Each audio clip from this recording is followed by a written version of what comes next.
Um, Trusted all of you, both downstairs, upstairs.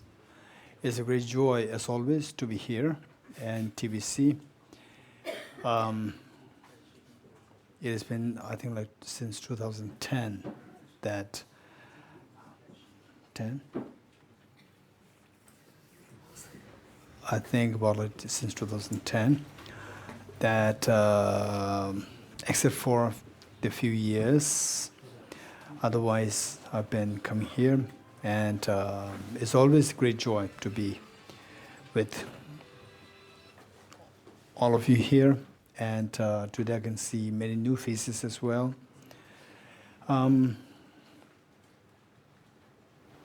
So before we really go through the talk, let us turn to page 2 of the prayer book. First we will say the first stanza, then followed by the next page, page 4. The Refuge and General Bodhicitta, two stanzas. Then we switch back to the stanza 2 on page number 2. Okay.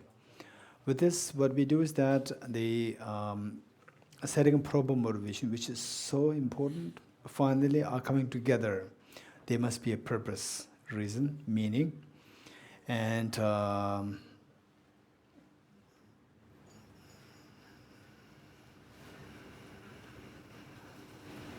Buddha said that the greatest of the fortitude, is the fortitude of the coming together of the beings in a harmonious way. This is very difficult. Coming together of the people in a harmonious way, that's very difficult, and this is the greatest of the fortitude. They find the purpose of fortitude is to accomplish something. When people come, like-minded people, when they come together, then many things can be accomplished. So this is of the greatest and the greatest of the fortitude is the fortitude of coming together of the like-minded people in a harmonious way. Okay, so this is a great example of all of us coming together in the very harmonious way. So why not we make the most out of our coming together here?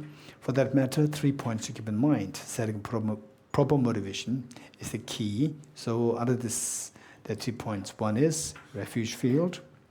Number 2 is bodhicitta field. Number 3 is the purpose of the practice, purpose of this coming together, purpose of this class. Refuge field, whatever virtue that we do, how intense the virtue is going to be like, how powerful the virtue is going to be like, how productive the virtue is going to be like, is determined by the following 3 points. So for the refuge field, visualize the Buddha Shakyamuni, His Holiness the Dalai Lama, and all the enlightened beings who are the source of inspiration for you, pertaining to compassion, pertaining to the wisdom to see the reality. All these beings, and there's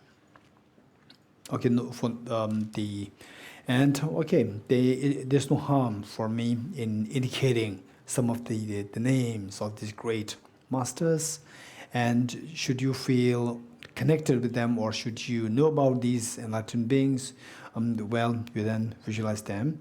Or else, for you just hearing about these masters, you may later on inquire from the seniors.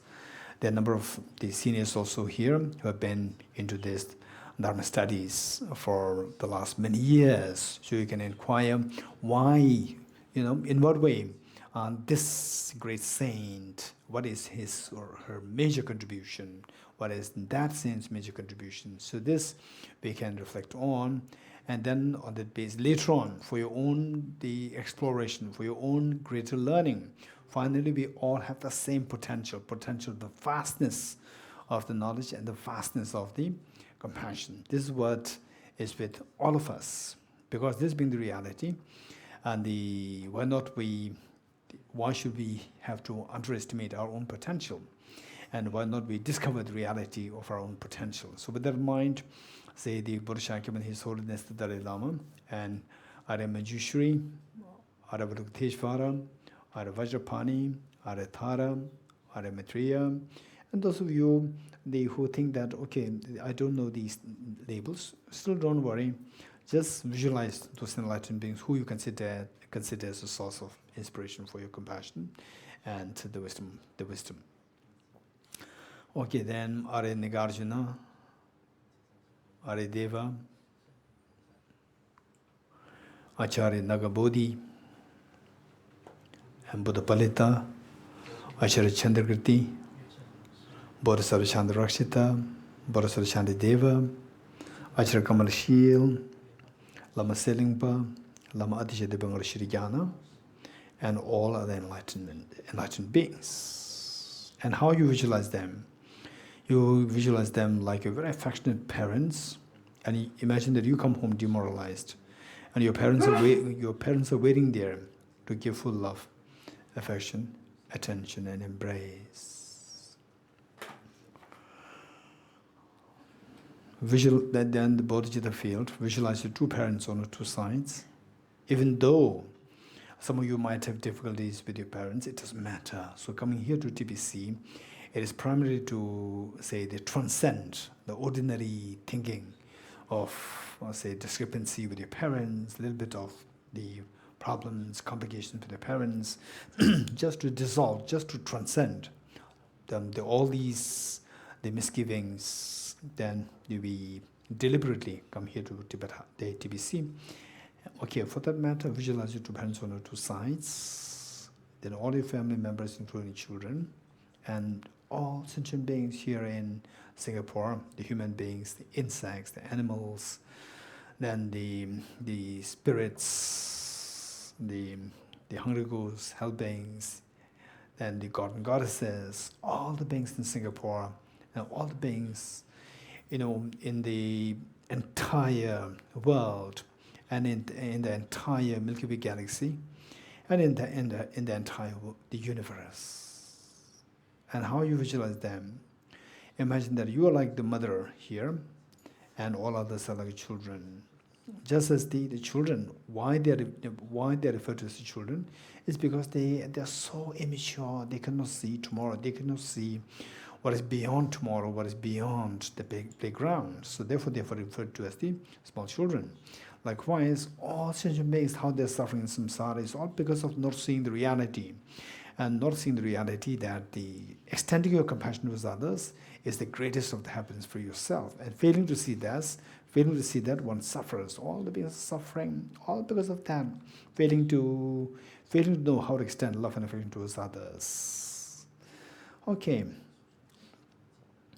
And seeing yourself as a mother, because you have been, most of you, I'm sure most of you know that you've been into the study of the incredibly great teachers, the great masters, and the legacies in the form of the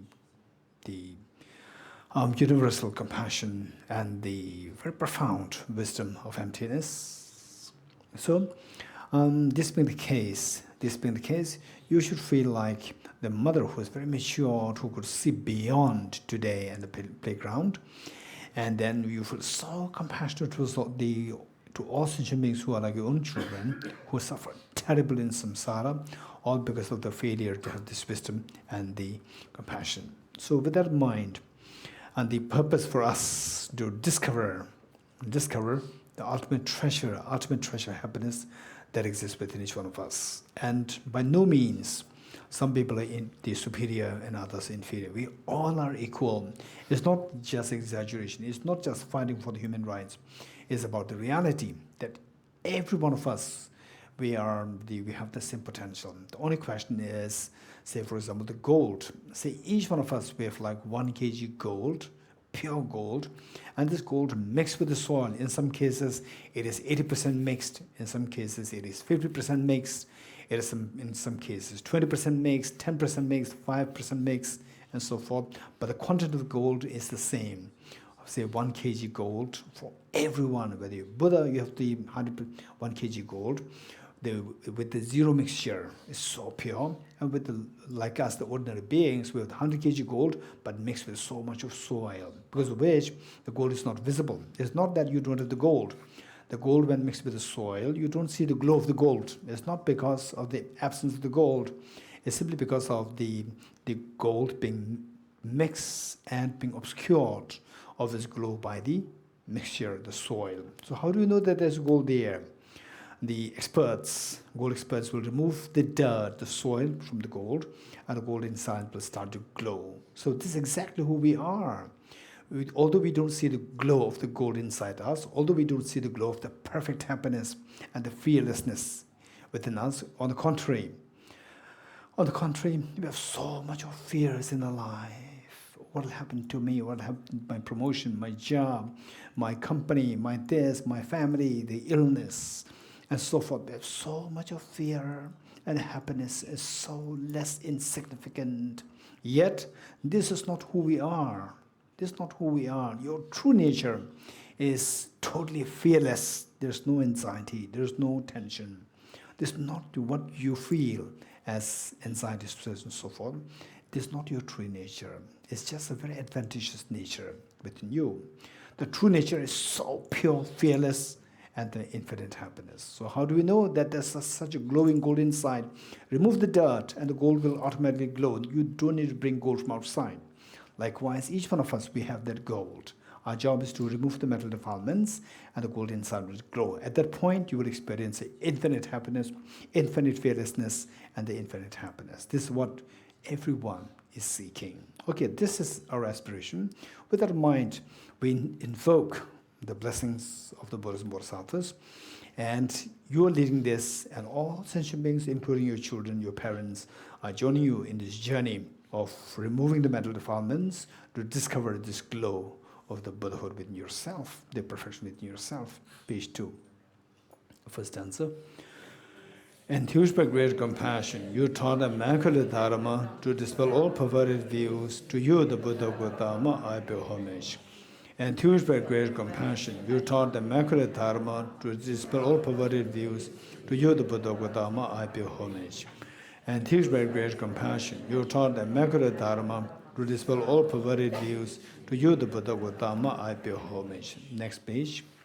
Refuge in general bodhicitta.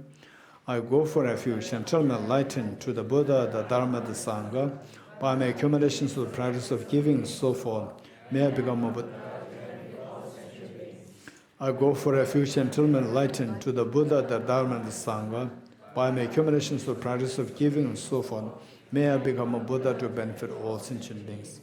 I go for refuge and turn my lighten to the Buddha, the Dharma, the Sangha. By my accumulations of the practice of giving and so forth, may I become a Buddha to benefit all sentient beings. Inspired by wisdom and compassion, today in the Buddha's presence, I generate the mind of full awakening for the benefit of all sentient beings. Page 2, once more. Extract from Buddha Madhyakarika. Independent origination, there is no ceasing, no arising, no annihilation, no permanence, no coming, no going, no separateness and no sameness. I prostrate to the consummate Buddha, the supreme among all teachers, the one who taught this peace, which is free of liberations. I prostrate to the mothers of the Buddhas and of the hearers and Bodhisattvas, who through the knowledge of all these hearers seeking pacification and complete peace, who through the knowledge of paths causes those helping migrators to achieve the aims of the world, and through possession of omniscience, the subduer set forth the varieties having all aspects. The one who has transformed into the reliable guide, motivated by altruism to benefit sentient beings, the teacher, Sugata and protector, to you I make prostrations. One who has eliminated the web of conceptualizations and is endowed with the divine bodies of the vast and the profound. Eternal shines forth the forever noble light rays. To you, the Buddha, I make prostrations. Okay, let's recite this mantra together. This mantra, I think I have to explain the mantra very quickly, the meaning of the mantra, because knowing the meaning of the mantra and reciting it, the benefit is going to be like 1,000 times more than reciting the same mantra without knowing the meaning. Okay, so the syllable Om. So this syllable Om, it has both versions, with or without the syllable Om. With Om is something common to Buddhism, Hinduism, Jainism, Sikhism. To all these these traditions which evolved in India, this syllable is common. This syllable is extremely important and significant. And if you know the meaning, then you'll be awestruck with the amazement of the culture of India. So syllable Om, it is consisted of 3 letters, A, U, Ma, 3 letters. These 3 letters, A, U, Ma, they symbolize the body, speech, and mind that we have, and the body, speech, mind all the enlightened beings have. And precisely, the body, speech, and mind of us now, and the body, speech, and mind of us when we become enlightened, when the mental defilements are removed, and your seed of perfection, the Buddha energy inside, or the seed of perfection becomes manifest, the gold inside manifests. At that point, you also have a body, speech, mind. So these 3 body, speech, mind, and the body, speech, mind of us at this moment, these 2 sets are indicated by the syllable Om, the A, U, Ma. A symbolizes the body, the U symbolizes the speech, and Ma symbolizes the heart, body, speech, and mind, or the mind. Okay, what we have is we just have the body, speech, mind. So if we transform the body that we have, which is prone to sickness, aging, death, cancer, and so forth, into a very divine body which is freed of all these shortcomings, limitations, and illness, and so forth. That's the meaning of the A. And then the speech, anything that we utter, there's something to offend others, something with so much limitations, which cannot articulate the concepts. And then although you are very innocent, although you don't have the bad intention, somehow what you say hurts other people, injures others' minds. And the mind, terrible, right? Terrible in the sense, say the Monday mornings. What's the Monday morning mind like? Any experience? Monday morning, nobody dares to talk to somebody, right? Friday evenings, that is glow, everybody greets each other. Monday mornings, okay, so heavy. Okay, so this is what our mind is. So our mind should be like forever like Friday evening. Forever, 24/7. Forever, right? It should be like that. So how to make it happen? This is through Ma, the Ma. So that says, transform your mind, which is so vulnerable, so easily affected. Just a Friday evening can just excite us. Monday morning will make they throw a mind into such a feeling of gloominess, dullness, and heaviness. Okay, so why not we make our mind to such extent that 24/7 our mind is forever happy and light and fearless. This is very possible, very much possible. Okay, so this is the meaning of Om. Then next question is, how to transform this body, speech, and mind into the pure body, speech, and mind by removing all the mental dirts. How to do that? So that is to be done by the following mantra. Ye dharma hetu prabhava hetum desham tathagato hyavata desham jayu niruddha evam vadima shramane soha. This is the process as to how to get rid of, how to transform this body, speech, mind that we have into that of the full awakened one, where all the metal dirts are removed and the gold inside start to glow. So, ye dharma, these phenomena, hetu prabhava, hetu cause, prabhava arise. Knowing that this defiled body, speech, and mind, they don't arise randomly. They arose from their respective causes. Ye dharma, these phenomena of body, speech, mind that we have, they arise from hetu, cause, prabhava arise. They arise from the causes. Hetum tesham, hetum, plural form of the causes. Tesham, these, tathagato, the Buddha, hyavatat, said or taught. So these causes, what are these causes which create, which create turbulence, which create the agitation, fears, the unhappiness? What are the causes? They are indicated by the Tathagata, the enlightened one. Tesham Chayo Nirodha. Tesham Chayo. Again, these causes of the miseries. Chayo Nirodha. Cessation. Bringing an end. How to bring an end to these causes of miseries? Evam. Thus. Vadi is again taught. This is again taught by the Mahashramana, the great seer, the great enlightened being. Yesvaha is established as thus. Okay, this is the meaning with our mind. In other words, in short, what it says is that all the miseries which we dislike and happiness which we seek, they don't arise randomly. They arise by depends on the causes. Knowing what the causes are, we should put effort to curb the causes of the miseries, and then to burn, and thus remove all the soil, the dirt from the mind, and the gold inside, let it glow in its perfect form. This is meaning, and your happiness, your fearlessness comes out, and your infinite happiness comes out. Okay, with that mind, let's recite this. This is a very precious mantra, and in future, in today, should you have any difficulties, challenges, where, say, your relatives are hospitalized, there's so much of fear coming in the mind, and something, the unfortunate things happen back to back, and then you become so helpless. Recite this mantra. Recite this mantra, and if possible, think of the meaning. And then, say here, TBC, we have Geshe Yundala, there are certain teacher Geshe Yundala here. He's a great scholar. You can ask the meanings from him in more detail. And then we have ABC there. Again, there's also a teacher there. So we see that, why not we make use of these great teachers here in TBC.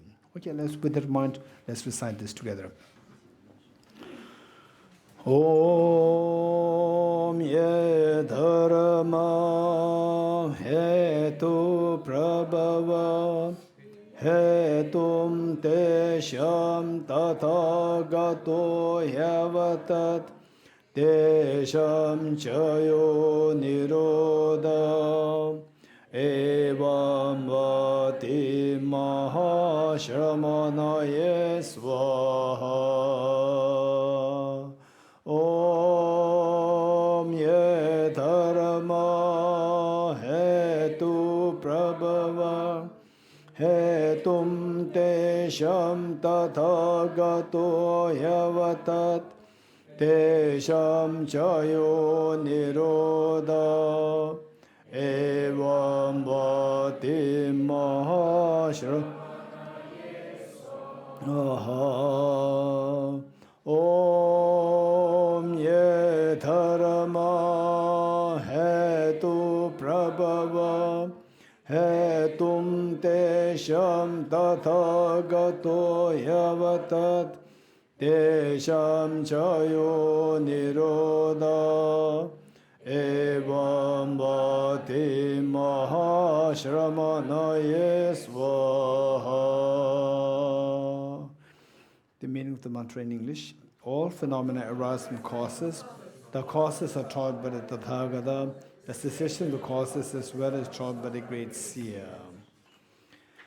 Okay, we will do a quick meditation together. 5 minutes meditation together.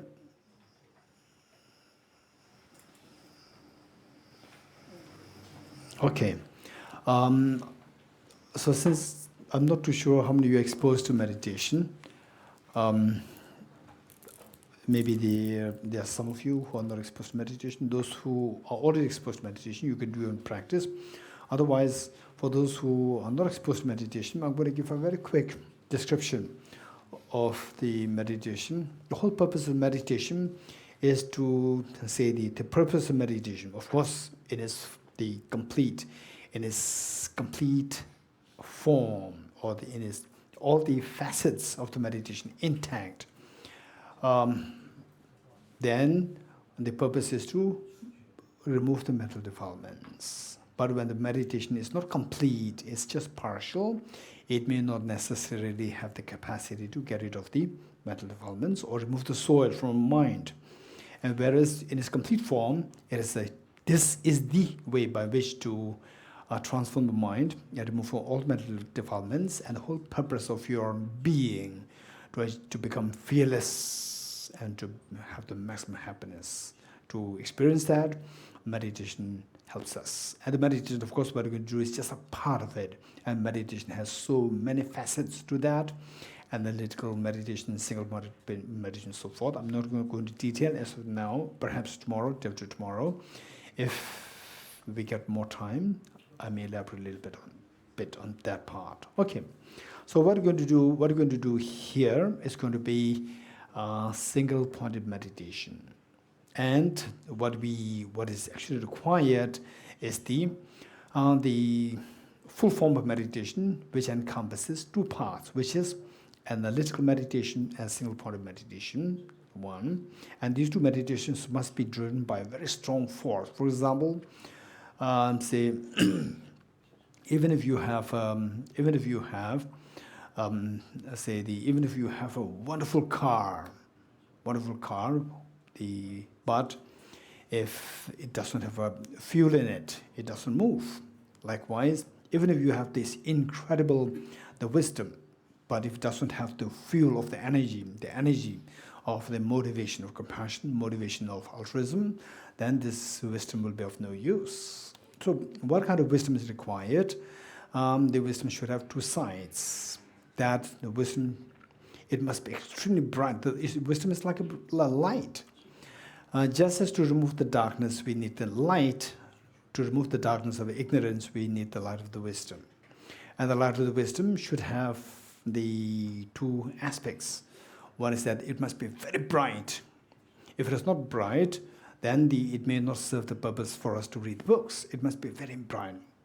Now, even though the light is very bright, if from the corner of the room or the house, there's a breeze or a wind, then the light is flickering. Again, the flickery light does not serve the purpose. So the light must be very bright and it must be very steady.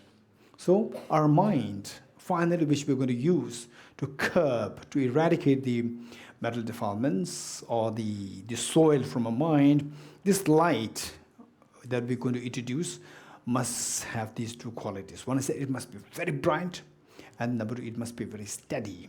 So the brightness has to be cultivated on the basis of the extensive studies, reflection meditation, of the thought processes which we're going to learn, say particularly tomorrow and after tomorrow. Today is going to be more like intro. Then the next part, the steadiness. Steadiness, for that we need a single-pointed meditation. What we're going to do here is the part of the single-pointed meditation. For that matter, the 4 points to keep in mind. One is the body posture, for the correct meditation, body posture. And number two is the focal point. What we're going to meditate. Number two. Number three is identifying the errors of meditation. Number four, applying the remedies to overcome the errors. Okay, number one, body posture. To make it very quick, if you can sit cross-legged, well and good. If not, don't worry too much. This is not mandatory. Whereas if you think of doing meditation for a long term, for like every day, like 10 minutes, 20 minutes, 30 minutes, 1 hour, so forth, then you must learn how to sit cross-legged. Because sitting cross-legged will help you to keep your mind very alert and fresh. Then the next point, which is so important, is the backbone should be upright. Backbone should be upright. It should not be bent like this. It must be upright. This is so important. Only when you do practice for meditation for some time, for about like minimum, for about like few weeks or 1 or 2 months, then you can see the distinction between these two, where your body is upright versus your body is like this, bent. If it is bent, the flow of the energy in the channel doesn't happen properly. Because of this, then the mind becomes very sluggish. And with a sluggish mind, you cannot meditate. Whereas the body is upright, then the flow of the energy happens very smoothly, and the mind becomes very supple and fresh. Okay, then your head tilted forward a little bit. And the next point, which is so important, is eyes not closed. Eyes not closed. And many people, and even the many teachers, they encourage people to do the meditation with the eyes closed. This is not really a good idea. Even only those people who are expert in meditation with the eyes open for an extended period of time, for them, there are times where they can do the meditation with eyes closed. For example, in some practices, they're deliberately closing all the windows, doors, with the curtains, keeping everything so dark, and then they do the meditation. They're very specialized meditation there. That is not now. It's a very late stage practice. So whereas the early stage, we must gain expertise to meditate with eyes open. Okay, I'm not going to go into detail with this part. The problem, to make it very quick or very short, to do meditation with eyes closed, there is danger. This is my point. What danger? If you are interested, you can ask me later. Okay. Only if a little bit of fear is created, then you would not do it. Others will continue to keep your eyes closed. I know. Okay. So then breathe naturally. Keep your lips and the teeth in their natural course. Breathe naturally. Don't force your breath. Don't control your breath. Keep your breath very natural. Let it flow very naturally. And your body, while upright, it should not be rigid. It should be flexible. It shouldn't be rigid. It should be flexible. And your right hand on the left hand. Right hand on the left hand. And the two thumbs standing, forming a triangle. Place 2 hands on your laps in a restful state. Okay, this is your body posture. Number 2 is focal point. We're going to meditate. There are so many versions there. One very simple one is what I'd like to share with you. That is, visualize a very tiny dot like this size, like this bead. As big as this bead, a very tiny dot, white dot, not black. White dot, 1 mm, 2 mm in diameter. And visualize that tiny dot between your nose and the upper lip. And then your eyes should not be looking at it. Your eyes 45 degrees cast down. Okay, touch this spot between your nose and upper lip. Just touch this. Touch this spot. Do you feel it without looking at it? Do you feel it? If you can feel it, then this is the place where you're going to focus on the tiny dot, white dot. Multitasking. While you focus your mind there, then count breath. Breath in, breath out. Cycle 1, breath in, breath out. Cycle 2. This is what we're going to do for, 5 minutes. 5 minutes. Okay. Number 3 and number 4, extremely important. Number 3, many people, they do meditation, but they are least aware of the significance and importance of number 3 and number 4. Number 3 is identifying the mistakes of meditation or the errors of meditation. Number 4 is applying the remedies. If you do meditation wrongly, it can create more disaster rather than help. So be very careful to make sure that you take care of point number 3 and point number 4. So point number 3, identifying the errors or the mistake of meditation. 2 potential mistakes. One is mental excitement, meaning your mental scattering. And then number 2 is mental laxity, where your mind feels heavy and the sinking. These are 2 errors. Should any of these 2 things happen, then you go for number 4. That is applying the remedies to overcome the errors. 2 remedies. One is introspection, and the other one is mindfulness.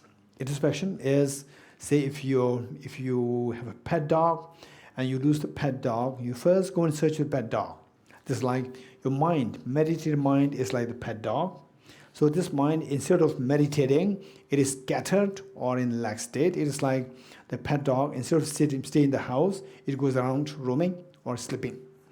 So then what you do is, should you come to know that your mind is already distracted or in lax state, then apply the remedy, which is mindfulness. Mindfulness is like a rope. Tie the dog with the rope and then bring it home and tie it to home. Likewise, tie our mind with the rope of the mindfulness and bring it back to the intended object of the meditation. Okay, very quick. 5 minutes.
Okay.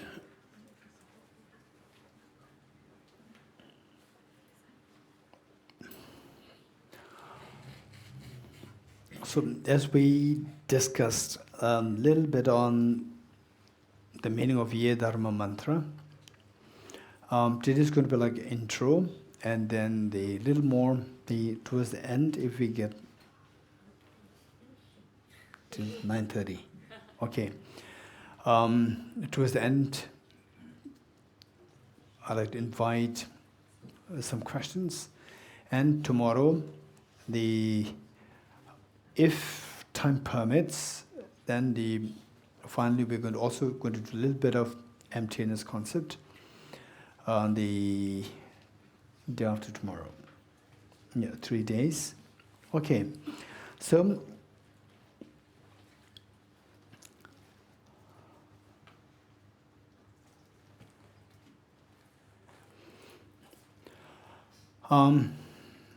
the mantra, this mantra, Ye Dharma Hetu Prabhava, Hetum Desham Tathagata, Hyavata, Desham Jayo Niruddha, Evam Vadima Shramana Soham. This mantra, the Buddha in the sutra known as the Sutra on Dependent Origination, Sutra on Pratitsamatvad, or dependent origination, the Buddha said that this mantra is so precious. In fact, God and goddesses, they all came there where the Buddha was presiding, and the bodhisattva, on behalf of these God and goddesses, requested Buddha, please, they came all the way from the heaven to listen to you as to how to accumulate enormous amount of merit that equals the Brahma's merit. And then the Buddha responded that this mantra, anybody who says this mantra accumulates enormous of merit, and even those people who make a very small stupa out of this stupa, say usually the convention that we have is stupa is very elegant, but the Buddha taught something very simple. The Buddha taught, even if you have a very, very small container like the size of gooseberry, very small container, very simple container like gooseberry, then in it you can put it just the size of a needle, a tiny wood, the fine wood, or what I call it, stick, like the tiny needle, and around that you put this mantra, Ye Dharma Hedu Prabhava Hetum Desham Tadagato Yevatat Desham Jayo Niruddha Evam Vadima Shramana Soham. Put the mantra. Then on top of that, like as a gesture of respect for this mantra, like an umbrella, small umbrella. That is a stupa, the Buddha said. So when they say construct stupa, we in some cases done very elegantly. There's nothing wrong. Of course, the more is the indication of your respect. But it's not necessary that only if you are rich you can build stupa, otherwise you cannot raise stupa. This is not the case. Anybody can build stupa with this pure motivation, valuing this mantra, Ye Dharma Hetu Prabhava. Okay, this mantra. This mantra, if we reflect on the meaning, the way explained earlier, Ye Dharma Hetu Prabhava, Hetum Desham Tathagato. So, saying that, the Buddha indicating that finally, what do we want? What do we want? This is how we have to begin. See, youngsters, younger ones, they have their own aspirations. And then the middle-aged, they have their own aspirations. Then the elders, they have their own aspirations. Find out what you want, this question. We should be very serious with this. We should be very serious. And just for information, recently I was in Israel. Before I came to Malaysia and Singapore, I was in Israel. And I met a very close friend of mine, a physicist, scientist. And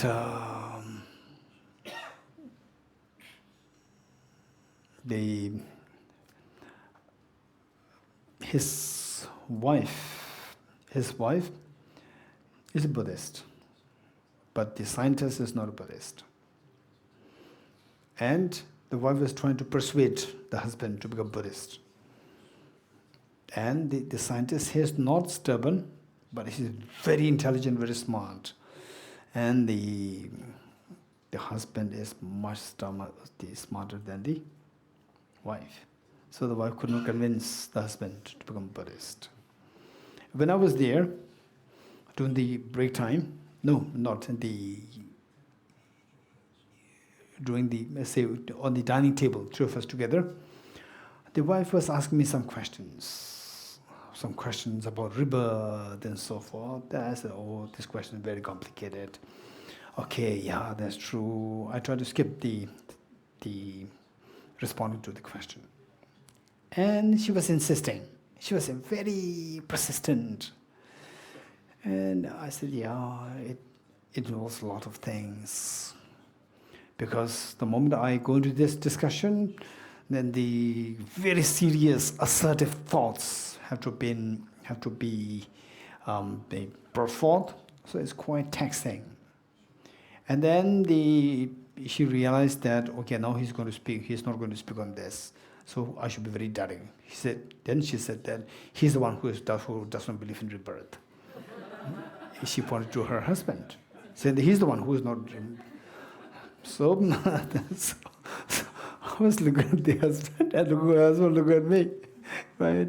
Okay. So he's very bright. He will not say yes, sir. And it has to be a long discussion. It cannot be just like, okay, rebirth is there, okay, and then I believe. No, this is not the situation. Because he's very smart. Then the discussion, okay, I'm not going to go into detail of this discussion. Then I said, okay, then I realized why she's pushing too much into this. Then I said that, okay, finally, if the point is that if we lead a life of the way we are leading a life today, not believing in rebirth, is fine. What's wrong with it? What's wrong with it? It's fine. But we should be a little better than the dogs. How the dogs lead their life and how the human beings lead their life. If there's no difference, what's the point of having taken birth as a human being? Right? We should lead a little better life than the human beings. The dogs, in fact, one of my friends in Tibet House, a young gentleman, he's just a young adult and got into a job very recently. And he said that, Geshe, I was into the company the Indian company for about 1 or 2 years, and realized that how I lead my life is there's no difference with the dog. I said, how? He said that early morning, I get up, oh, it's already 8 o'clock, I have to rush. The dog also get up and rush. And human beings also get up and rush. For what? Human beings, there's a very nice label, job, actually to look for food. Dog also go to look for food. Then evenings, the dog feel tired, come back and feel sleep. And human beings also, they come back. And then humans have one extra thing to do, to watch the television. Watch television, that makes you even more tired. And the news, very exhausting news which just listen to this, see this, and that would make you even more tired. And then you go to bed. That also, you two of you, the human being and the dog, go to bed same. And early morning again they get up. Same, there's no difference. He said, I realized that my life is like a dog's life. There's nothing I'm doing to prove that I'm a human being. I have a different level of intelligence. In the end of the day, I'm just looking for food. Dog is also looking for food. The only thing is that dog doesn't have attention. I have attention. This is the difference. So then he realized that if this is how I lead my life, it is such a mistake on my part. What a great loss. I'm not making most of being a human being. So this I shared with the physicist friend. Then I told him that In the first place, human beings, their thinking is much more smart, much smarter than the animals, the dogs. And amongst human beings, your thinking is so smart. I already met him like 2 years ago. So from there, our discussions, he is very smart, extremely smart, very intelligent. And many of the things that he was talking about is all in the Buddhist psychology. What he was intuitively talking, they were all in Buddhist psychology. Sometimes they differ because of his rash conclusions. So which I need to explain to him a little bit, and then he understands. Otherwise, many of his thought processes, they are already explained by the great, great thinkers long time ago, who just specialized in this, and he was doing that out of intuitive thought with the emphasis on physics.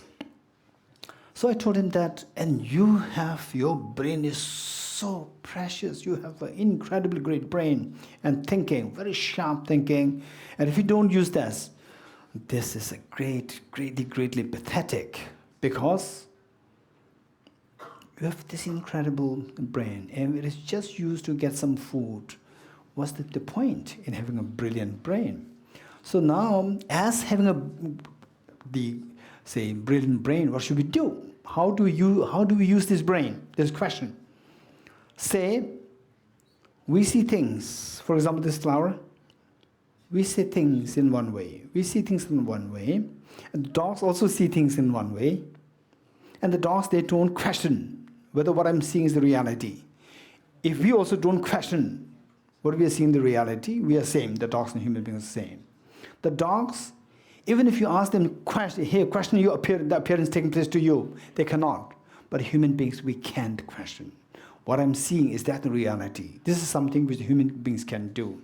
And particularly, people who are very bright like yourself can do this.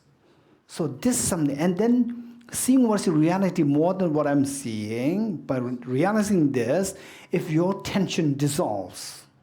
Otherwise, you consider that this tension is how the Charles Darwin's evolutionary theory says, that tension, say the attachment, anger, jealousy, fear, they're all the gifts of the evolution, the natural gift of the evolution. Evolution has gifted us with these qualities like fear. Fear, when we face threat, with the fear, we'll run away. So we can survive. With attachment, we get what we want. With anger, we can push what we dislike. With the fear, we can run away from the fear, the threat. So this is how we survive, survival of the fittest. So the evolution, human evolution, has gifted us with these instincts. This is what Charles Darwin's evolutionary says. But if this is how we follow, there's no difference between us and the dogs. Whereas the evolutionary theory, human evolution has also gifted us with incredible intelligence to think what is beyond our perception. What is beyond our perception? And if all the fears dissolve and the maximum happiness comes to you, why not? We go for it. So with this, then the reincarnation, whether or not there's rebirth, this is something which the dogs cannot explore, which the human beings can explore. Why not? You use your intelligence, human intelligence, to explore this. With the exploration, if you realize that there's no rebirth, fine, no regret, this is what you've done. You've analyzed, used your human brain. But if you discover that there's a rebirth, then is a very important the discussion, because you can plan for the future. You can plan for the future. For example, small children, they will say, "Oh, Mom, I don't want to go to school today. I want to play on the playground." And if the mother says, "Okay," right? Why the child is telling the mother that I don't want to go to school is because the child cannot see what happened to him or her after 5 years, after 10 years, after 20 years. The child just cannot see that. Whereas the mother should be able to see that. Seeing the future, you can plan accordingly. And if you don't see the future, then you become like a dog. Just see what is today and feed yourself, finish. Just this life, you become like a small child. So this is the whole discussion. With this in mind, ye dharma hetu prabhava. All these phenomena, they arise from the causes. Causes not only from this life, but from the previous lives. Okay, so then the human intelligence is required to be employed to explore this teaching. Ye dharma hetu prabhava hetum desham tathagado hyavatat desham jayu nirvata evam vadima shramane soha. Okay, from this, say the ye dharma hetu prabhava, all these phenomena arise from causes, and the causes are taught by the Tathagata. What are these causes? They are taught by the Tathagata. So it doesn't mean that, okay, the cause is already fixed. The Buddha taught it. The Tathagata taught it. So we do believe in it. No, the Tathagata taught it, but we have to analyze what the Buddha taught, whether it makes sense to us or not. This is so important. We need to analyze. It's for this reason that the Buddha, it was many years ago when I was in England. I met the Israeli physicist, and he was very bright. And at one point, he told me that in this world, only physics is education.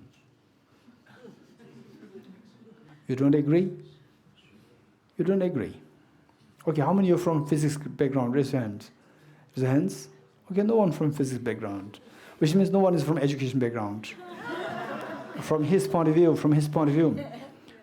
Okay, so he said that in this world only physics is education. Then I said, why? Because look at the reason that he gave. Oh, Prakash, you are from physics. No, IT. Technology, not from physics. That's interesting.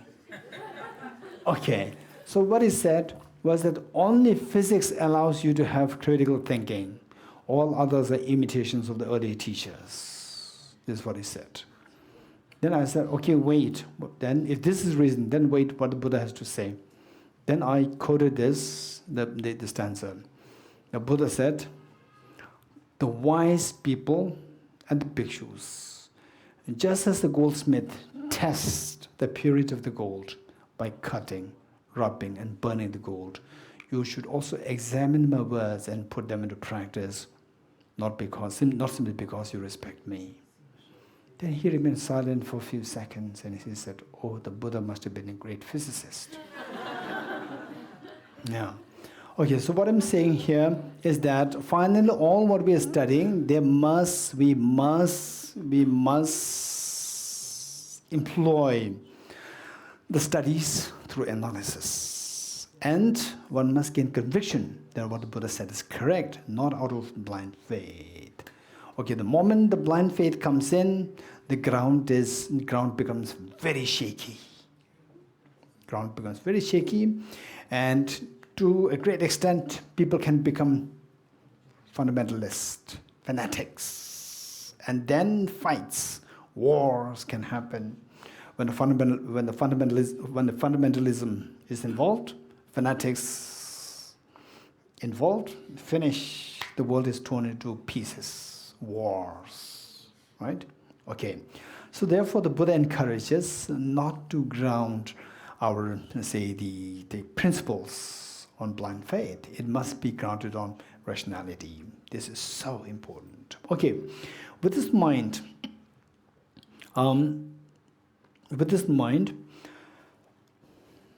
let us remember what the great saint scholar Acharya the Ariyadev, 2nd century AD, Acharya Ariyadev, what he said.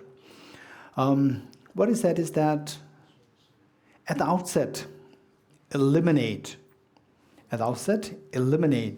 all the non-meritorious deeds. So we're talking about karma. Whole topic for the 3 days is about karma. And then Acharya Arideva, what he said there is, in his text, 400 verses, text by the title, 400 verses. I very much encourage you, I would highly, highly recommend you to read this and study this text. 400 verses is a beautiful talks, extremely intellectual and greatly intellectually stimulating, at the same time grounded on practice. Both elements are there. So there, because it's practice related, it'll inspire us to really take steps for happiness. Because it is so richly stimulating, intellectually speaking, this practice is grounded on very firm ground of the rationality. So with this, your practice becomes solid and very convincing. Okay, so there what he said is that at the outset, eliminate all the non-meritorious deeds. In the middle, eliminate the sense of misconception, the wrong sense of self. At the end, eliminate all.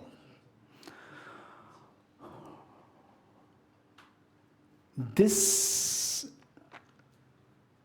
mode of exposition is the Tejapanikaban. This mode of exposition is that of the wise approach. This mode of exposition is the wise approach.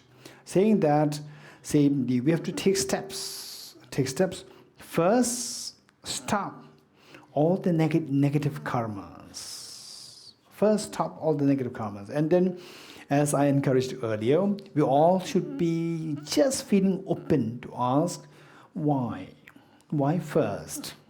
We should be free to ask all these questions, right? And I'll try to deal with each one of them, but should I happen to skip or jump, you feel free to catch me and again ask the same question. This is so important, right? Okay. First, what we do is that eliminate the non-meritorious actions. What does it mean by non-meritorious action? Number one. Why it should be gone rid of at the first outset. Why? Then in the middle, eliminate the misconception of the self. Why in the middle? What is meant by misconception of self in the first place? Number two, why eradication of that has to be done in the middle? Number two.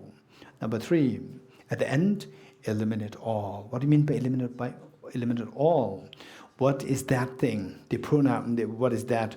The label all refers to, right? And then how to eradicate that. All these we have to go. Okay. And this is the wise person's approach. This is what the Arideva, what I said. So with this, we see that let's say non-meritorious actions, including all physical gestures which other people do not really approve. They're very unhappy about your physical gestures. For example, stealing, killing, sexual misconduct, and so forth. Then the verbal actions, which again people are not too happy about, your the verbal the activities. For example, telling lies, and then slandering, idle gossip, and then what? Harsh words. All these, for example, harsh words, nobody likes that. Slandering, worse. And the idle gossip. And then what? What do you say? Lying, telling lies. Nobody likes that. Okay, so these are the things that we have to stop. Then the three mental. Malicious thought, the ill will, wanting to harm others, and the covetousness, wanting to possess the possessions of others, belongings of others. 2, and number 3, the wrong view. So the first, the malicious thoughts. This is just wanting to harm others. This is the one which creates all the disharmony in the world, the fights. All this disharmony in the world is because of the one party, one group wanting to harm others. So that is one of the causes of disharmony. And then the covetousness, the desire to possess the belongings of others. This is the cause of so much wars in the past.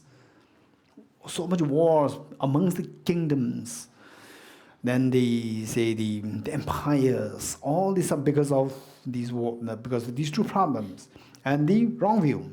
Wrong view means not believing in the efficacy of the law of karma. Not believing in the efficacy, accuracy of the law of karma, which means that, okay, the law of karma is very simple on the one hand. If you want happiness, engage in good actions. If you don't want suffering, stop engaging in negative actions. As simple as that. This is the law of karma. Disbelieving in this and then engaging in all forms of negative karmas. This disbelief in the efficacy of the law of karma is known as the wrong view. So we are advised to first abstain from these. So this is not a religious concept. This is not a spirituality. It's about the reality. Even in the Singaporean the law, if you tell lies, then somebody sue you, and then have a proof that you are telling lies, and you will be convicted. You'll be a problem. So all these things, they are the cause. These 10, say, the misdeeds. They are the causes of our miseries, of our problems in the community, even in the family. This causes the problem. So in the first, we have to stop these. Okay, now to stop these misdeeds, we don't need philosophy. You agree with me or not? Do you need to be somebody who is a great scholar in order to stop all these? No, not necessary. For example, okay, no killing, right? No killing. If somebody hits you, you feel the pain. You don't want that. And how the other being, even be the insect, doesn't want this pain. Just you don't want pain, the other also doesn't want pain. This is very common sense. It doesn't require any philosophy. So therefore, to stop the misdeeds is not that difficult. Only thing is that we should have a little bit of the will to do it. The will. As for the knowledge, it's not a sophisticated knowledge. We know that. Yet, in most cases, we're unaware of these facts. The moment somebody says, okay, don't harm others. For example, in the Tibetan tradition, it's very beautiful. Say, as very young children, age 2, 3, who can hardly talk. By the way, at what age a child talks? 1.5? Okay, let's say 1.5 years. The moment the child starts to talk, say like by 2 years old, the child can talk well, generally speaking. So there, if there's insect going there, even the small children, this is the custom, the societal, the practice. The small children, they will say, "Ningje." Ningje means compassion. They'll try to save the tiny insect. This is a habit. It's a beautiful. So imagine somebody who goes to protect the life of this tiny insect will not really engage in the wars, right? So this is something which is very precious thing that we can do, which do not really require any sophisticated philosophy. Okay, one. Then in the middle, what? At the outset, eradicate all the non-meritorious deeds. Number one. In the middle, eliminate misconceptions of the self. Okay, right? Okay, now look, it becomes more complicated. Say, okay, let's say I'm a great fan of the rosary mala, and say this is a mala of Mr. Prakashi, right? Wow, it's beautiful. Then, okay, without the knowledge of Mr. Prakashi, I reach out my hand there, and then get it. So this action is action of stealing. This action is something to say that this is wrong does not require any philosophy. This is something so obvious. It's a matter of your will, your principle.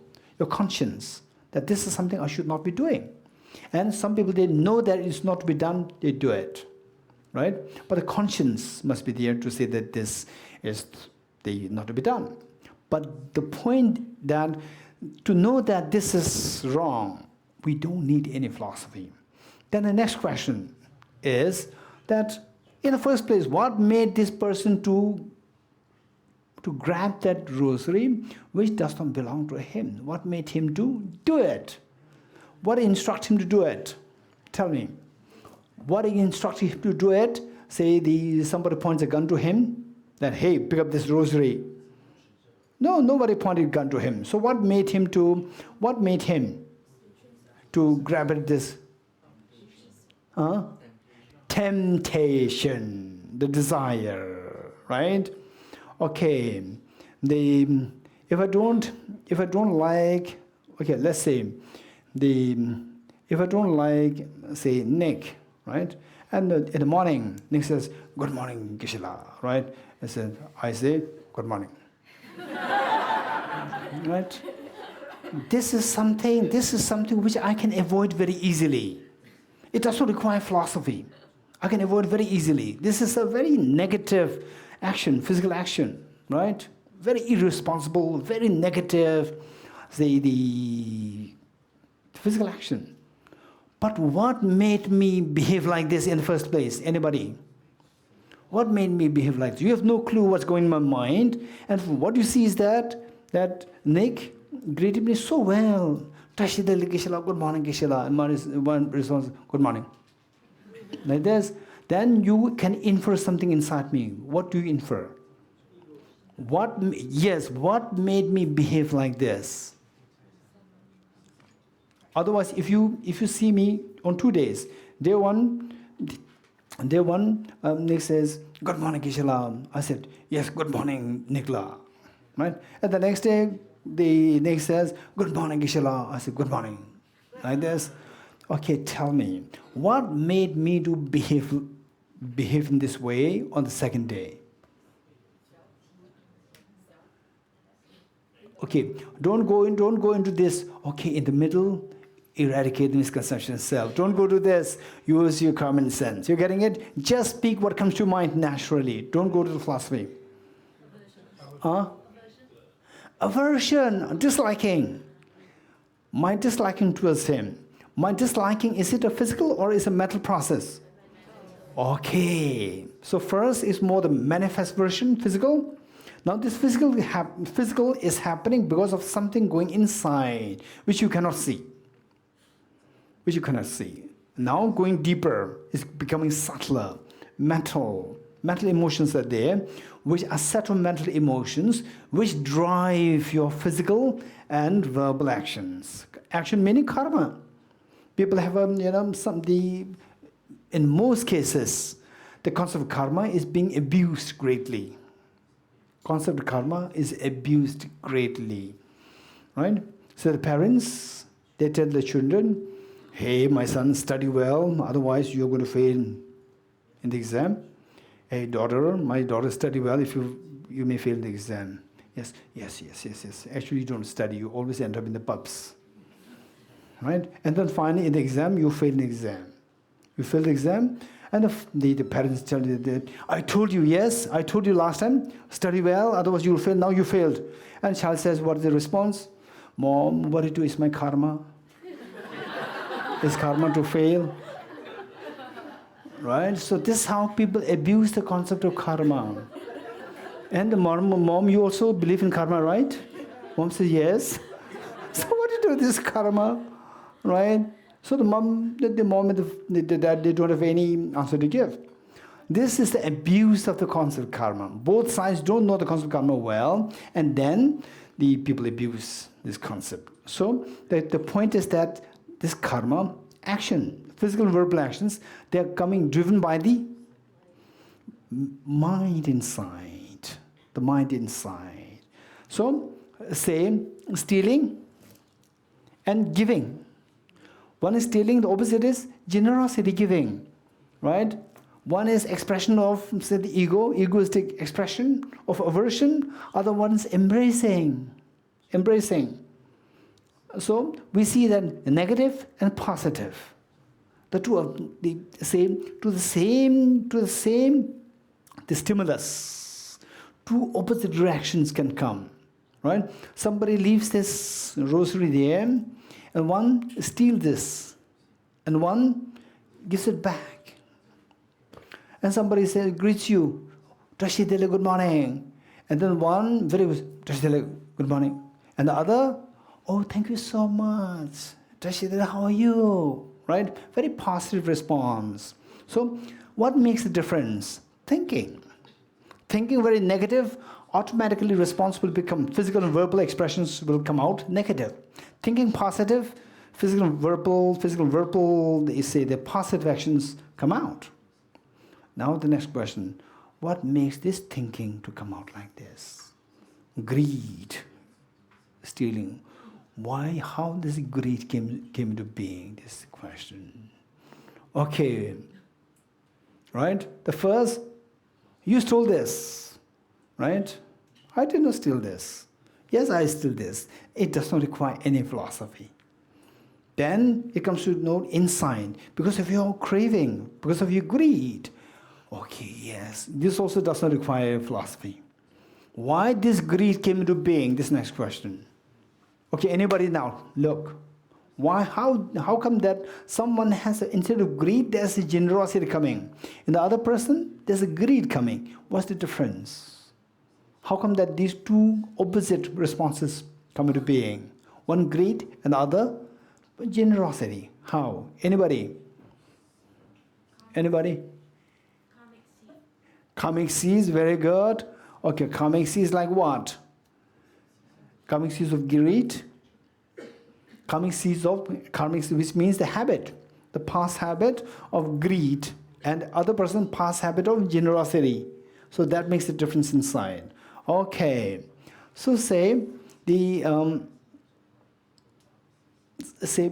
now, how to curb this problem then? How to get rid of this problem, right?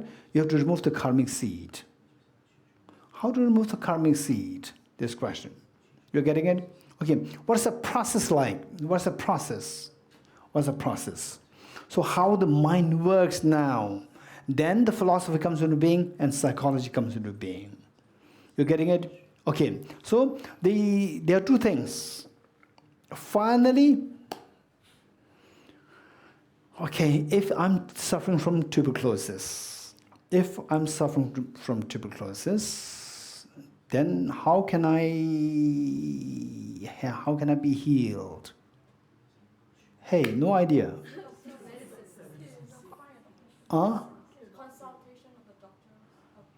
Okay, first you have consultation with the doctor and seek doctor's opinion, and the doctor says that, okay, you are suffering, your problem is tuberculosis. Then go for the remedies. What remedies? Medication. Which medication? Paracetamol? Which medicine? Okay. Well, the antibiotics for the tuberculosis. Isoniazid, rifampicin, ethambutol, these three medicines. Yes, these three medicines. Okay. So you take these, and then these medicines are not available. What you do? You have to request the pharmacist to make them. Right? Okay. At one point, it was a very serious crisis for somebody, right, in India. The tuberculosis, there are like 3 grades, or 3 or 4 grades. First stage, second stage, first line, second line, third line. Medicines available in India in those days, like 40 years ago, medicines available. There were only first line and second line, no third line medicines over there. And this monk was suffering from third line tuberculosis. No medicines worked. Medicines in India worked. So either he has to give up. He has to give up and wait to die. Or he has to get medicines. And the medicine where? In those days, the poverty was acute. And he did not have any financial resources. And then finally somebody helped him to track where this medicine is being produced. It was produced in Japan. In those days, 40 years ago, where the travel was luxury. Flight was a luxury. Only the extremely well-off people, they can pay, otherwise normal people cannot pay. And he was a very simple monk. So how do we get medicines? And finally, somebody who was well-connected, that person helped him to connect with the pharmaceutical company. And the company said that we already stopped producing medicine because in Japan, there's no tuberculosis worth that. At that level. Third level, we stopped. But if you want it, we can produce. For that matter, the minimum amount requirement, the demand must be like for 500 people. And he's just one person. He doesn't have any facility. And medicine is so expensive in those days. So what do? Right? So this is the reality. I'm not just creating a scenario. It was a reality. So the point was, finally he succeeded. I know you will become very emotional, I know. And then what happened? You will not listen to what I'm going to teach, right? You will just wait, what happened to this monk? Is he cured, not cured? Got medicine, not medicine?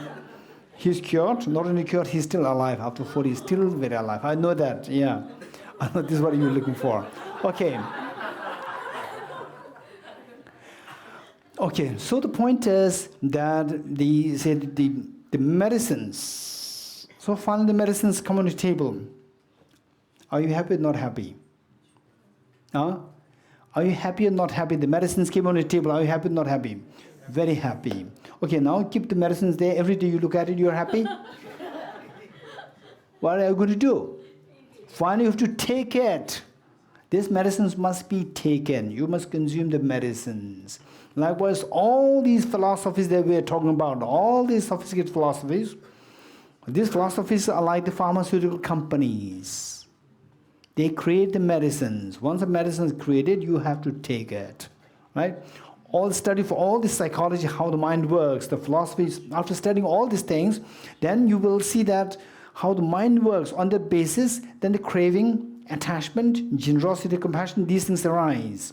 When these things arise within your mind, then they will direct our physical and verbal actions to behave in a positive and a negative way. And behaving in a positive and negative results in happiness and miseries. So finally, the steps that we should be taking, unfortunately, the manufacturer of these emotions, they are not at all outside, not in Japan, within yourself. So you have to know how the medicines are created, how the poisons are created within your own mind, how the medicines should be created within your mind. You must know it yourself. So for that matter, there is no excuse. It is not that, there is once a great psychologist, once a great philosopher by the name of Nagarjuna, Aryadeva, who appeared there.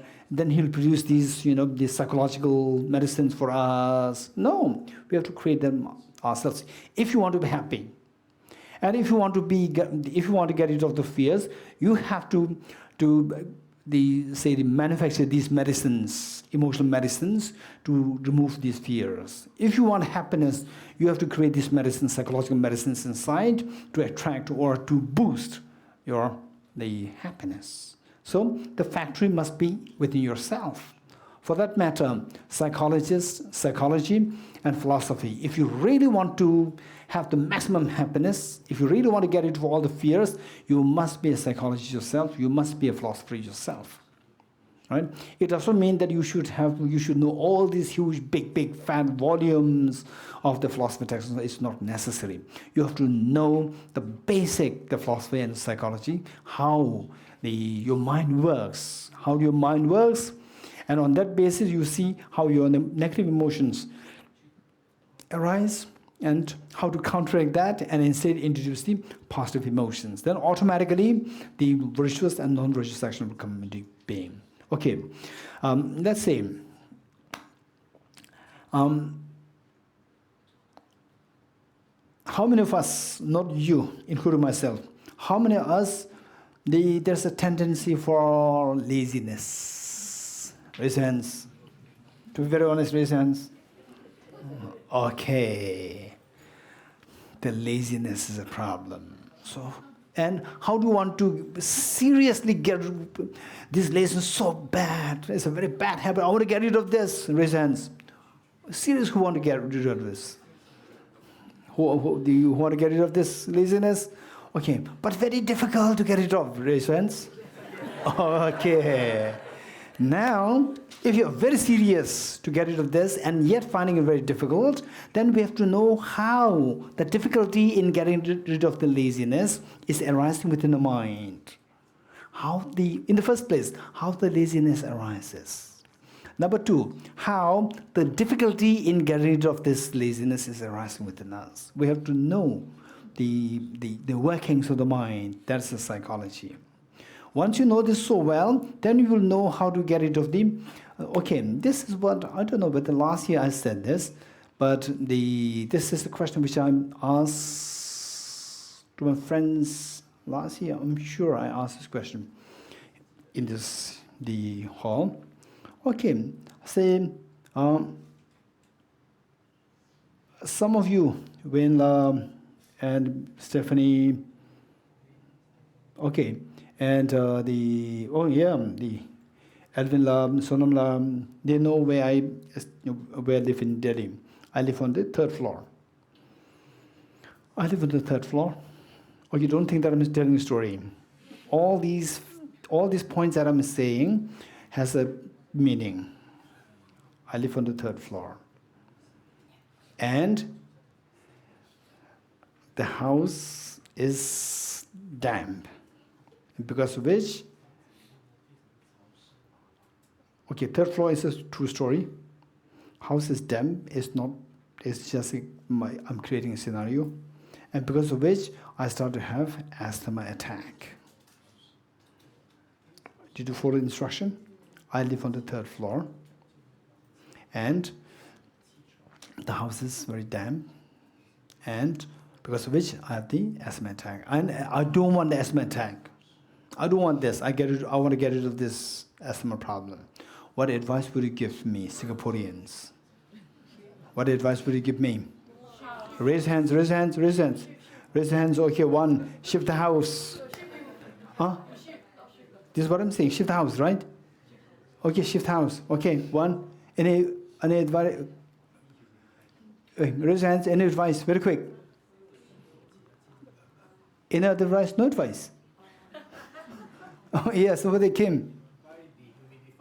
Okay, buy a dehumidifier machine. Okay, good. Valerie? Huh? Okay, get rid of all the molds. Okay, good. 3 advice. No, the new hands. New hands. Any new hands? Yes?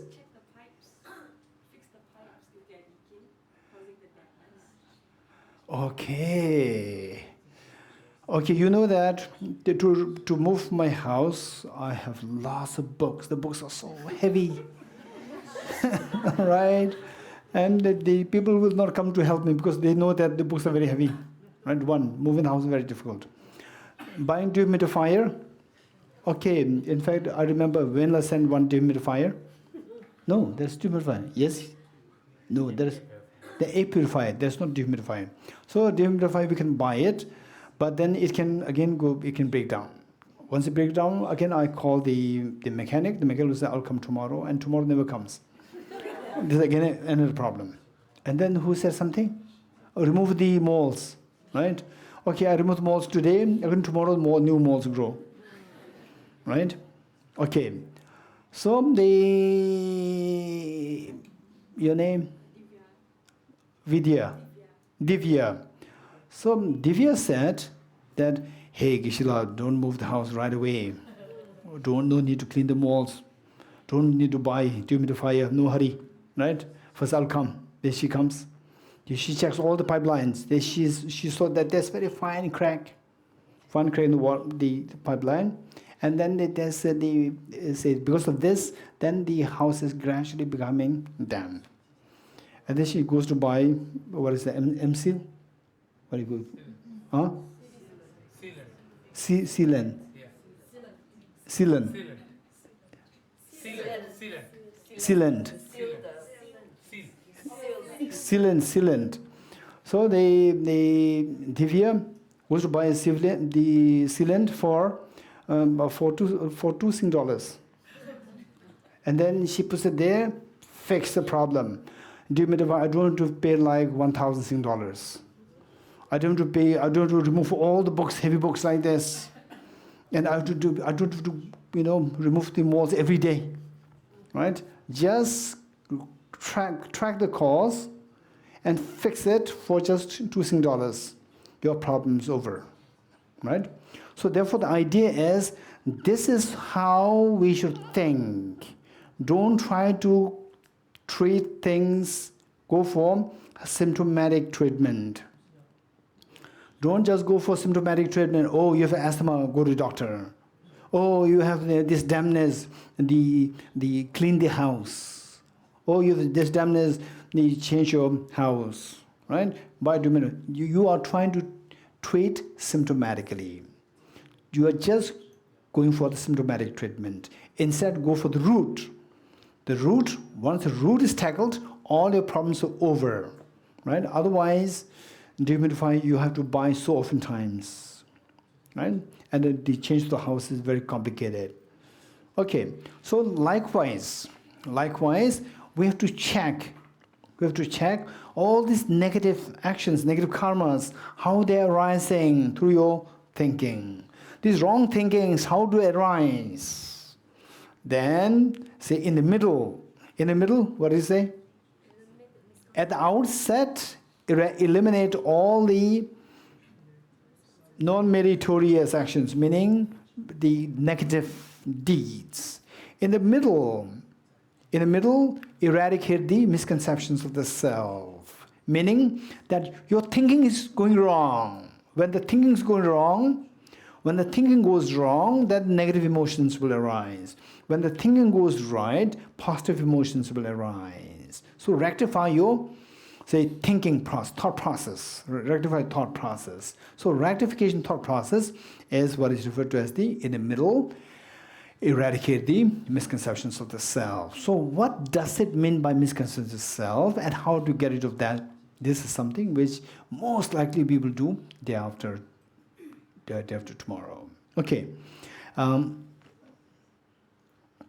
Then, say finally, what is the third one? What's the third one? At the end, eliminate all. Okay. At the end, what we learned from the beginning was that we all have this gold inside, very pure gold inside. Unfortunately, for us, although this gold is there, the gold is not visible because this gold is mixed with the soil. This gold is symbolic, it is metaphor for the true nature of your mind. Your true nature of the mind, if it manifests, it is so pure. It is fearless in nature, no anxiety, no tension, no stress, and it radiates with infinite happiness. This is the real nature. But it does not manifest.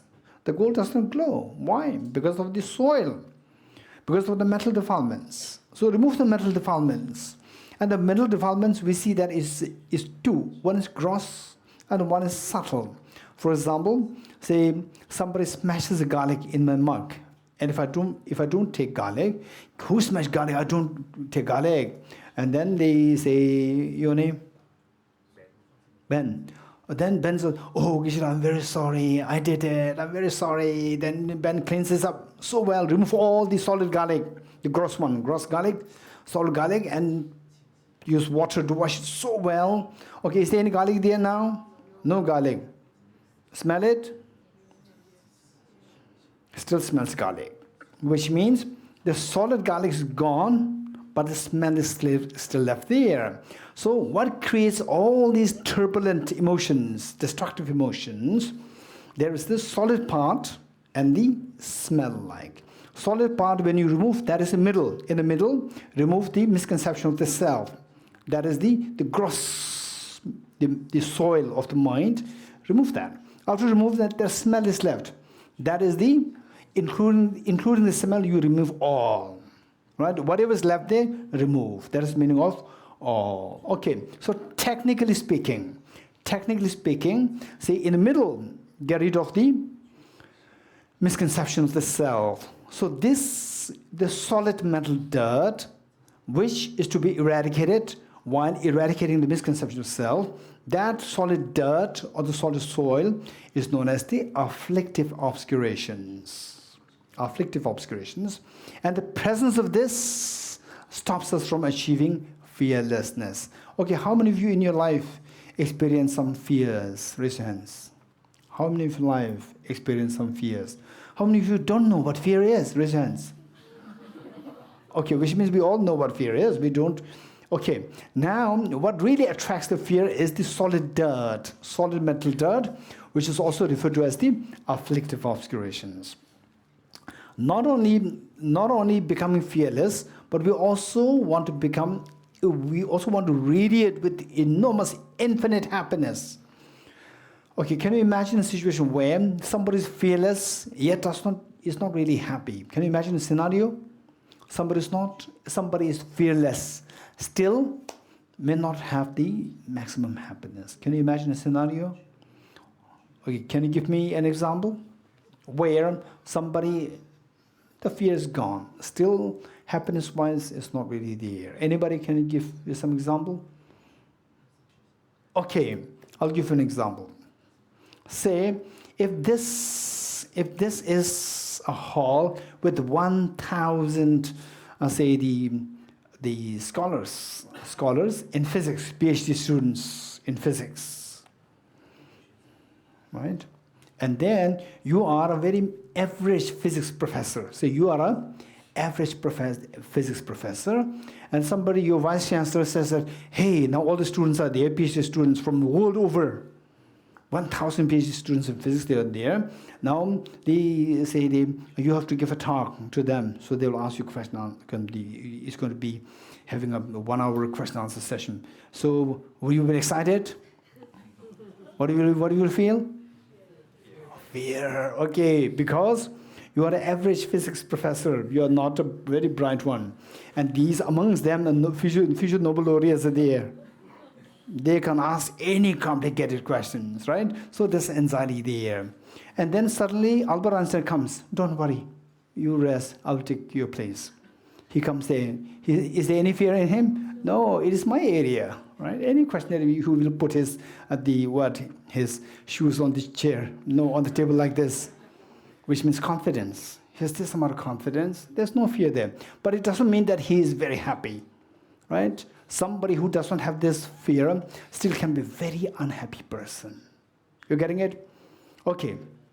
With this, now not only we have, okay, how many of you want fearlessness? Raise hands. Okay, very good. And how many want the maximum happiness? Not only fearlessness, but maximum happiness. Okay, what about those who did not raise hands? Okay, not only we want fearlessness, we also want maximum happiness. So what gives rise to this happiness? What stops you? The true you, each one of us, we have this true nature inside, which also has the capacity to exude maximum happiness. But why we are not having this maximum happiness? Because that is blocked by the subtle stains, subtle soil, which is known as the cognitive obscurations. Gross one known as the afflictive obscurations, and the subtle one known as the cognitive obscurations. Gross one stops you from achieving fearlessness, and the subtle one stops you from achieving infinite happiness. Okay, so the subtle one is referred to as cognitive obscurations, and the gross one is referred to as afflictive obscurations. So the next job is? What is the next job? What will be the next question to me? How what? How to eliminate the afflictive obscurations and how to eliminate the cognitive obscurations. Okay, so this is where we are now. So this we will do day after, and tomorrow we will go into more detail of the karma. And then the karma connected with the emotions, and emotions connected with the misconception of self, and along with the subtle stains. they smell like the garlic. So how this is connected? Say the manifest karmas, physical verbal actions, which are directly responsible for creating all the problems, how they are given rise to by the emotional states, emotions, positive and negative emotions, and how these are given rise to by the misconception of self, and how the misconception of self is related to the subtle smell like cognitive obscuration. So this is what we will study day after. Okay, tomorrow more elaboration into the what? Karma. Okay, one or two questions, if you have. One or two questions. Yes, over there. Did your physicist friend believe in karma, and is it scientifically provable? Okay, please speak to the mic because upstairs they also. Did your physicist friend? Okay, this needs to be.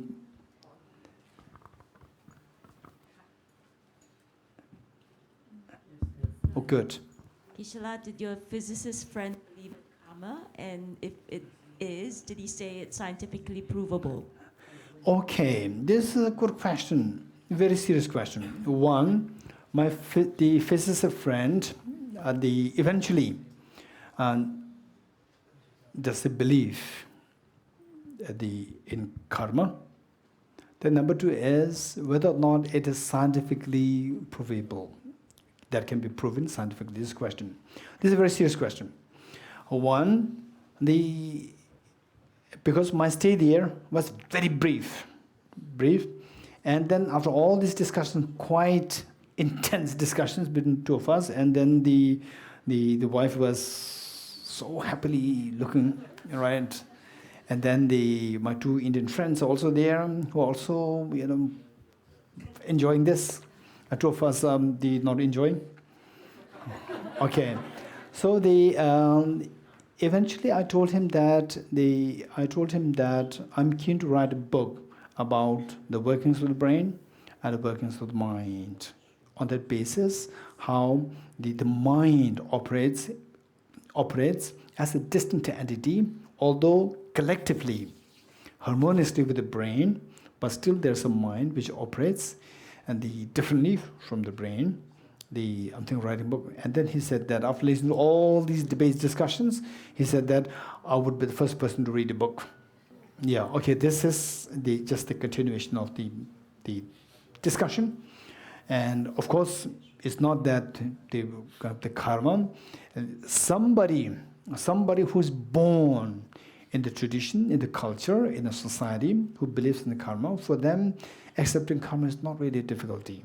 Whereas for somebody who is not born in such a culture, and then for all these many years, today he must be in his 60s or late 60s, which means all these 60 years he lived his life, the prime of his life, in not believing in the karma. Now, because that he is from physics background, it is relatively easier to speak about karma in a rational way. So whereas still it is not that easy. Say for quantum physics, for example, somebody who's just into say some work without any academic the rigor, and such work for the last 60, 70 years, suddenly you introduce quantum physics, it's not that easy, right? It's difficult. Likewise, the law of karma, it can rationally be explained, but I won't say scientifically. These two are very different. Rationally and scientifically, these two are different. Scientifically means it has some characteristics there. One is that it should be quantifiable. Number one. Number two, it should be something that we can measurable. Then number three, we should be able to replicate. And number four, that the third person should be able to witness it, not just first-hand experience. So for these things, there are many phenomena, the reality, which may not necessarily fulfill these things. For example, what physics teaches is not what the neuroscientist understands. What the neuroscientist understands is not what physicists can understand it. So it doesn't mean that if something is within not the domain of physics, then this is not science, or this is not the reality. We cannot say this. Neuroscience is. And even though something is not under the domain of neuroscience, doesn't mean that this is not the reality, because physics is there.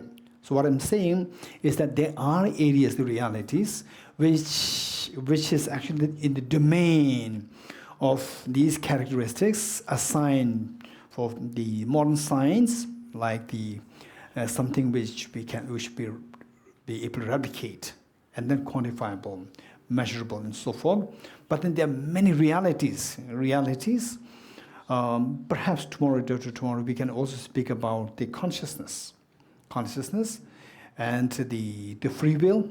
All these concepts are there. These are all realities, and yet these are something which cannot be measured. So science, overall speaking, modern science, overall speaking, is a very rigorous system. It's a very rigorous system, yet it doesn't mean that it explains everything. So many people, they think that, oh, if it is not scientifically proven, means it is not true. This is too simplistic thinking. What we have to keep in mind is science. If you are to expand the horizon of science, then the rigor has to be compromised. If the rigor is compromised in science, then the beauty of science is lost, the strength of science is lost. So science, physics, if it can explain the physical world, even though it cannot explain neuroscience, it doesn't matter. Stay there.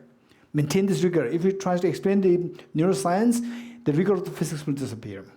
Likewise, neuroscience has its own strength. If it tries to touch the physics, the neuroscience rigor will disappear.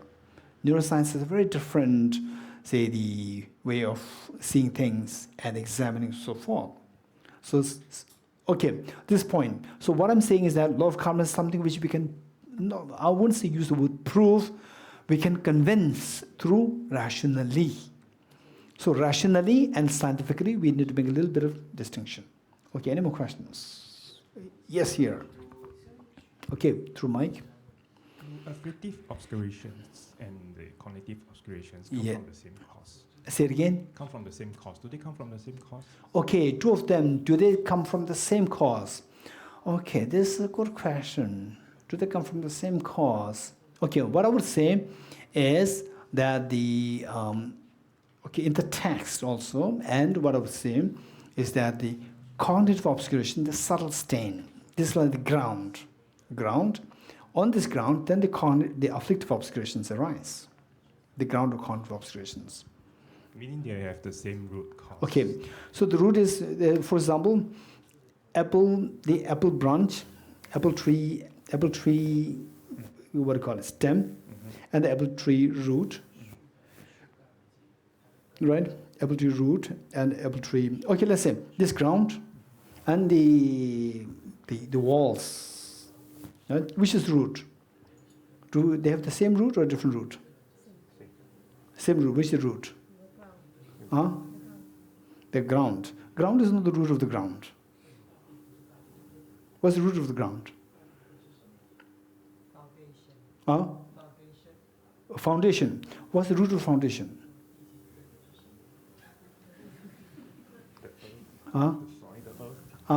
What's the root of the earth? Okay, if the root of the soil go like this, then you'll end up in where? America, right? Then America becomes the cause of foundation of the Singapore. Singapore becomes the foundation of America. America, what is the root of America then? Then go into space. Okay, in other words, we say, if you want to say that the cognitive obscuration and the afflictive obscuration, there's difference in subtlety. Afflictive is gross, cognitive is subtle. And this is ground for the afflictive.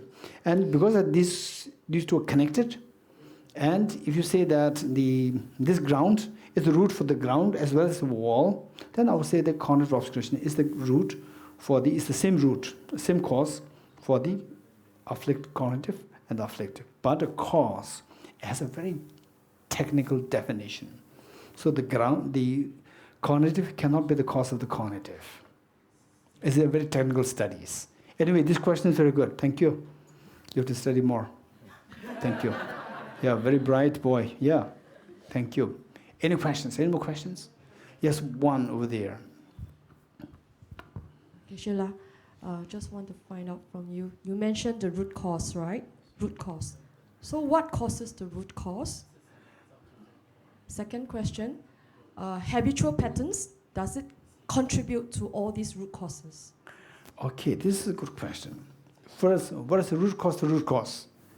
Is it a question? Yeah, because I want No. This is a question. First question. If you say yes, Yes. if you say add more, then I'll listen. I'll not say anything. Right? You want me to listen or you want me to talk? I want you to talk. If you want me to talk, okay. What is the root cause to root cause? Or what is the cause to the root cause? This is a question. Okay, let's say the root cause, say today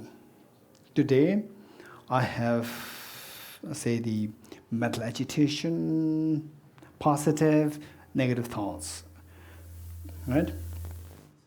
Okay, let's make it very constructive. Say all these, the karmas, physical and verbal actions, they come from, they causes the emotional states which we call as the afflictions. Afflictions, they arise from the misperception of the self, which we studied today. Misperception of this self taken from the subtle smell, like, right? Okay. So the subtle smell, if this misconception, if you go to misconception itself, today's misconception came from yesterday's misconception. And this year's misconception came from last year's misconception. This life's misconception came from the last life's misconception. Last life's misconception went from the last life. So you go like this, you can go ad infinitum. So this is how we track the causes of the root causes. One. What's the second question? The second question is, does habitual patterns contribute to all these root causes? Okay, so now keeping in mind that root cause, for example, today's problems came from yesterday. So yesterday's problem came from where? From the habitual pattern of the earlier lives. So habitual pattern of the earlier lives contribute to the root cause of the problem which exists yesterday, and habitual pattern of yesterday contribute to the root cause of the suffering today. So this is how it goes in chain. Yeah. Okay, that's it. We'll stop here.